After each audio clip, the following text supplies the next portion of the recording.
You can either live your dreams or live your fears. And I think the majority of people actually are not living their dreams, but are living their fears.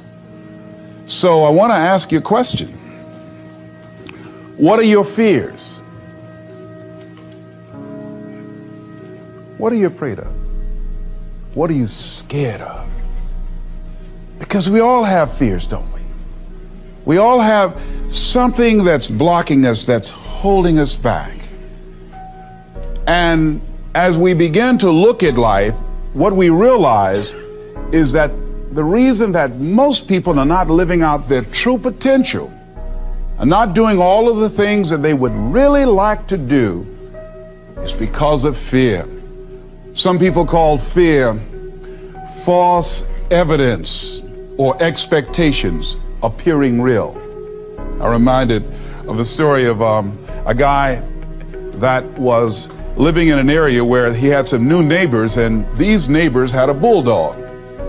And when he came home every day, this bulldog used to chase him about a half a block from his house. Every day, he would have to streak home. I mean, he would just run. This bulldog would be right on his heels. And so he just got tired of that, because he would go home about a half a block away from home. He would look around for this bulldog and he wouldn't see him. And he would go walking casually along, and this bulldog come out of nowhere, woo, woo, woo, and start chasing him, and he'd run home. So this one day, he just got tired. And so when the bulldog was running after him, he started running. He saw a rock, and he stopped to pick it up to throw at the bulldog. And when the bulldog got up on him, he started barking. He realized the bulldog didn't have any teeth in his mouth. Then he started chasing the bulldog. If you don't get on away from it, because the most the bulldog could have done is gum, you know. And so, you know what? Most people go through life running scared. Running scared from things that have no teeth in them, because they're false expectations appearing real. That, see, we're brilliant enough to scare ourselves to death. You realize that? There are some people actually who get a kick out of scaring themselves to death. I remember the last frightening movie I saw. It was The Exorcist. I will never forget. I was so frightened when I came home. I'll never forget. I drove in the driveway, and I had already called my former wife and said, listen, turn the lights on. I was coming in the driveway, and I was getting out of the car, and all of a sudden I couldn't get out. I started blowing my horn. I said, Madeline, they got me, they got me. She came to the kitchen with and said, take your seatbelt loose, fool. I said, oh, okay. I was frightened out of my wits. But there are a lot of people who they get off on that. They love.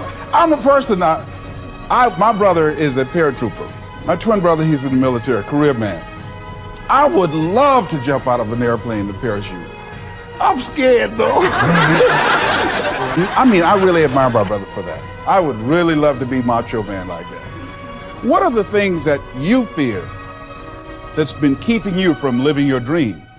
That's been keeping you from doing some things that you would like to do? Just think about those things.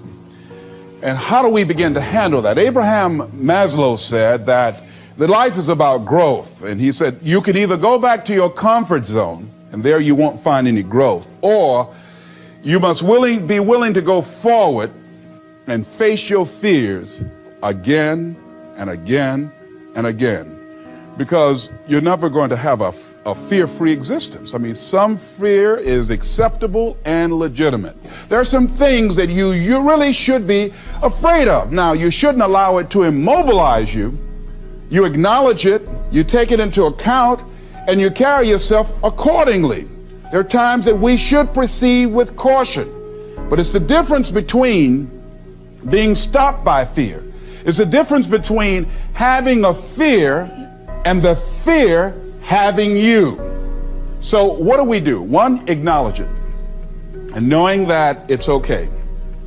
Don't condemn yourself for being afraid. It's perfectly fine to have some fears.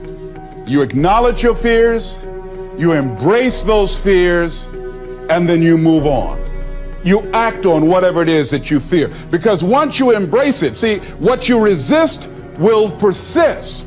What you resist will persist. So one of the most important things is to begin to embrace your fear. The fear of bodily harm, that's legitimate.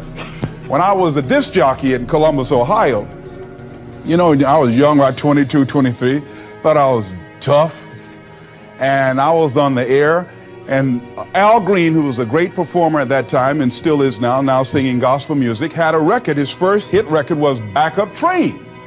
So a guy came in the town and was impersonating Al Green. I happened to know Al Green because I'd already booked him. And so when I found out this guy was impersonating Al Green, I came on the air and did an editorial about him, and I exposed him.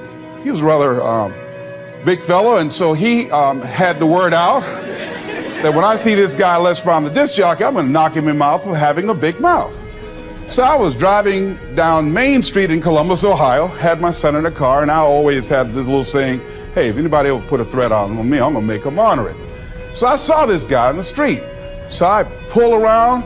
I said, excuse me, I'll be right back. Got out of the car. I said, hey, man, I heard you said that you were looking for me. I'm Les Brown. He said, you are? I said, yeah. I said, what is it? I'm the one that said that you are an imposter. I said, I want to know what you're going to do about it. He opened his coat and he had a gun there. I say, but whatever I said to hurt your feelings, I want you to know.